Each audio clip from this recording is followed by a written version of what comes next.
રેસનો ઘોડો.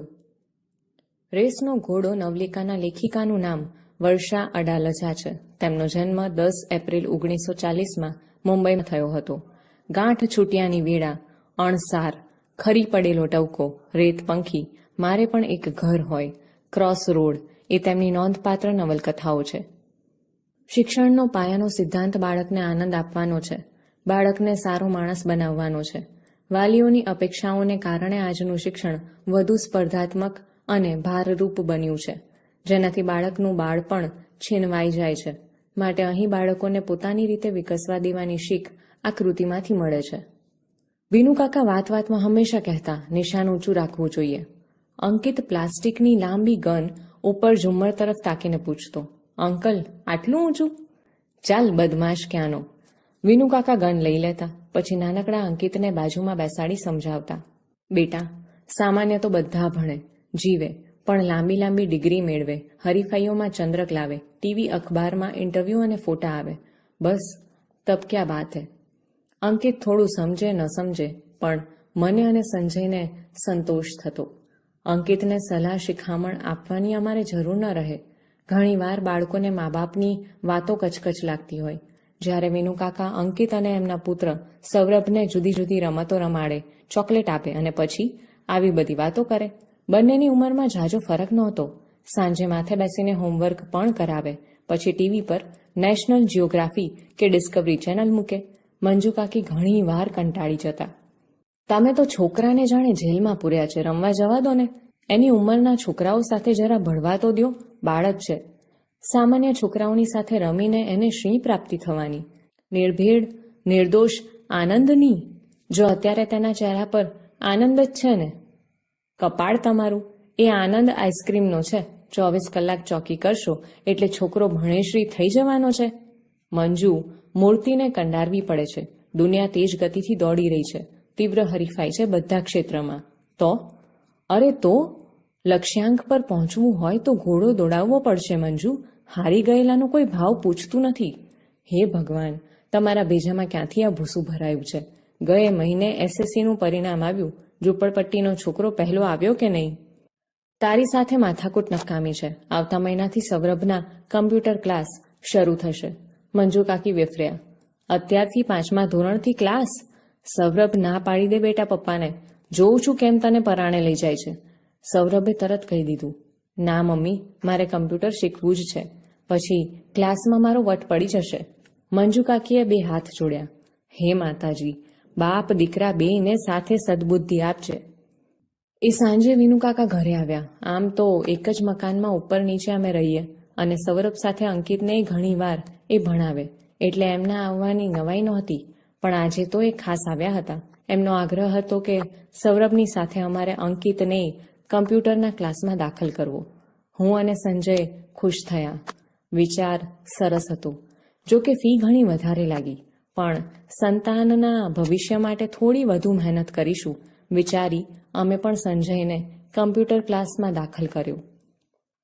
અઠવાડિયામાં 3 દિવસ સાંજે 2 કલાક અને રવિવારે 4 કલાક.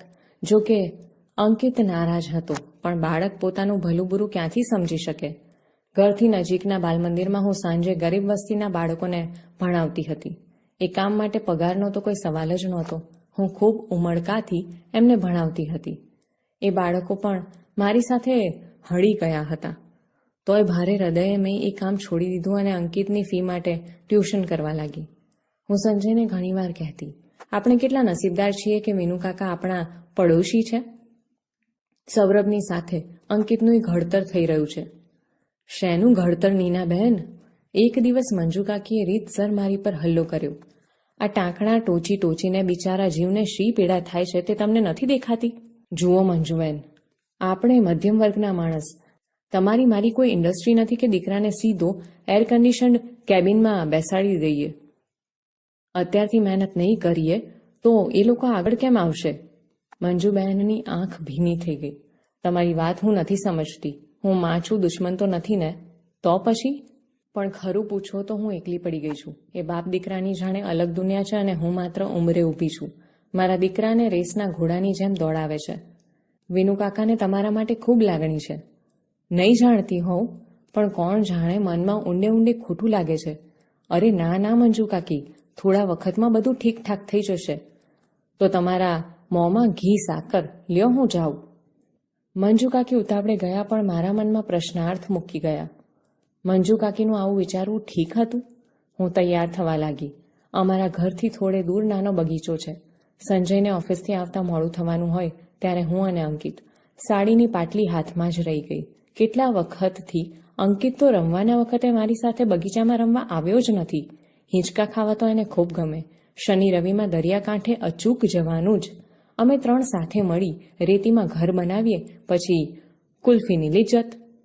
હું અરીસામાં મને જોઈ રહી. આ કોનું પ્રતિબિંબ હતું? કે પછી હું બદલાઈ ગઈ હતી? બારણે ઉપરા છાપરી ઘંટડી વાગી. સાડી જેમ તેમ વેટાળી દઈ મેં બારણું ખોલ્યું તો અંકિત એકદમ નિમાણો એનો ચહેરો. ગભરાઈને મેં એને કપાળે હાથ મૂક્યો તો શરીર ગરમ. મેં એને તેડી લીધો, જલ્દી કપડાં બદલાવી સુવડાવી દીધો, દવા આપી અને માથે હાથ પસવારતી બેસી રહી. અંકિત થોડી વારમાં તો ઘસઘસાટ ઊંઘી ગયો. ફરી ઘંટડી. બારણું ખોલ્યું તો વિનુકાકા અને સૌરભ. અંકિત હજી શાળાએથી આવ્યો નથી. કમ્પ્યુટર ક્લાસમાં જવાનું મોડું થાય છે. આજે ક્લાસમાં નહીં આવે, એને તાવ છે વિનુકાકા. દવા આપીને બસ ત્યારે મોકલો, આપમેળે સારું થઈ જશે. ચાલો હું જ ઉઠાડું, તરત મેં કહ્યું. ના કાકા, ક્લાસ ક્યાં જવાના છે? આજે નહીં તો કાલે, પણ તાવમાં અંકિતને નહીં મોકલું. કાલે શાળાએ પણ નહીં. નવાઈ પામી એ મને જોઈ રહ્યા. નીનાબહેન, તમે તો અંકિતને માયકાંગલો કરી મૂકશો. ચાલો ઉઠાડો જોઉં. અત્યારથી પંપાળશો તો ભવિષ્યમાં કરશે શું? એને મોટા થઈને ભવિષ્યમાં જે કરવું હોય તે ત્યારે એ નક્કી કરશે. પણ તાવમાં તો હું એને નહીં જ મોકલું. વિનુકાકા કદાચ અંદર આવી જાય એ ડરથી બારણામાં જ ઊભા રહી મેં મક્કમતાથી કહ્યું. એ નારાજ થયેલા લાગ્યા, પણ હું તો કશું બોલી નહીં. એ ચાલી ગયા. હું સાંજની રસોઈમાં પરોવાઈ ત્યાં મેં ટીવીનો અવાજ સાંભળ્યો. નવાઈ પામી હું બહાર આવી. જોયું તો અંકિત ટીવી પરના કોઈ ગીતને રસપૂર્વક જોઈ રહ્યો હતો. અરે અંકિત બેટા, તારી તબિયત સારી નથી, તું આરામ કરજો, એણે હસીને કહ્યું. હવે મને સારું છે મમ્મી. મેં કપાળે હાથ મૂક્યો તો તાવ ગાયબ. એણે મારો હાથ પકડ્યો, લાડથી કહ્યું. ચાલને મમ્મી, ઘણા વખતથી આપણે બગીચામાં ગયા નથી. પણ પછી તને તાવ અને તારું હોમવર્ક. હવે તાવ ઉતરી ગયો છે. અમે બંને બગીચામાં ગયા. એ સાંજે અંકિતે ખૂબ હિંચકા ખાધા. કમ્પ્યુટર ક્લાસમાં પરીક્ષા થઈ. અંકિત માંડ પાસ થયો. સૌરભને સર્ટિફિકેટ ઓફ મેરિટ મળ્યું. એ સાંજે સંજય અંકિત પર પહેલી વાર ગુસ્સે થયો. વિનુકાકા આવ્યા. ઠપકાના સૂરે કહેવા લાગ્યા.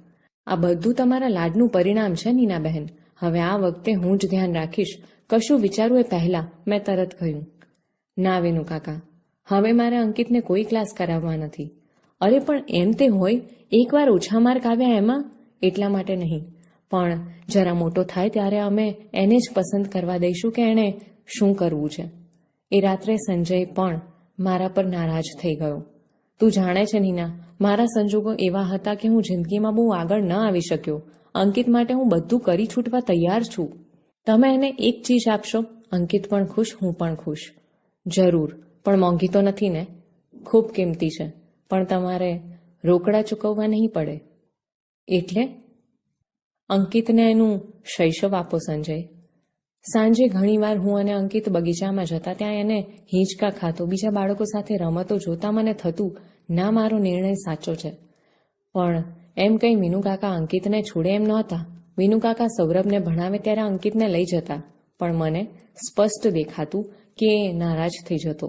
સંજયના ધ્યાનમાં પણ આ વાત આવી. એક રવિવારની સાંજે અમે દરિયા કિનારે અંકિત સાથે ખૂબ રમ્યા. પાણીમાં ભીંજાયા પછી આઈસ્ક્રીમ ખાતા ખાતા એને પૂછ્યું. બેટા અંકિત, તારે વિનુકાકા પાસે કેમ નથી ભણવું? એ કહેતા હતા કે તું ભણવામાં ધ્યાન નથી આપતો. સૂર્યાસ્ત થઈ ગયો હતો અને હળવે હળવે અંધકાર ઉતરી રહ્યો હતો. હાથમાંનો ફુગ્ગો એણે છોડી દીધો અને એને દૂર સુધી હવામાં ઉડતો જોઈ રહ્યો. પછી અચાનક એ જોરથી બોલ્યો. મને વિનુકાકા જરાય નથી ગમતા. અમે બંને આઘાતથી એને જોઈ રહ્યા. આવો ધિક્કાર અંકિતમાં અમે કદી જોયો નહોતો. પછી ધીમે ધીમે મંજુ કાકી પાસેથી મને ખબર પડી. નીનાબહેન, અંકિતને મારે ત્યાં ભણવા મોકલતા જ નહીં. મારા વરને અક્કલ નથી, વારે વારે અંકિતને ઉતારી પાડે, બિચારો કુમળો જીવ. એમ તો મારા સૌરભને ન છોડે, પણ તમે માનશો, અમે ત્રણેય જણાએ ભેગા બેસીને નિરાતે ખાધું નથી, અને અમે અંકિતને વિનુકાકાને ત્યાં ભણવા મોકલવાનું બંધ કર્યું. વિનુકાકા ધુઆપુઆ થયા, લડ્યા, પણ અમે મક્કમ રહ્યા. અંકિત પહેલેથી જ નબળા બાંધાનો છે. આ 1 વર્ષ જવા દ્યો, આવતા વર્ષથી વાત. હજી તો 5મું ધોરણ છે, એ વિશે ચિંતા છે. એ વર્ષે સૌરભને શાળાના શ્રેષ્ઠ વિદ્યાર્થીનું શિલ્ડ મળ્યું અને અંકિત 7મા નંબરે પાસ થયો. પરિણામ તો અમે પહેલેથી જ જાણતા હતા, એટલે અમે પહેલેથી જ થોડા દિવસ બહારગામ જવાનો કાર્યક્રમ ગોઠવી રાખેલો. એક નાના હિલ સ્ટેશન પર સંજયે સેનેટોરિયમમાં બુકિંગ કરાવ્યું હતું. અમે 3 જણા ખૂબ ફર્યા, ટ્રેકિંગ કર્યું.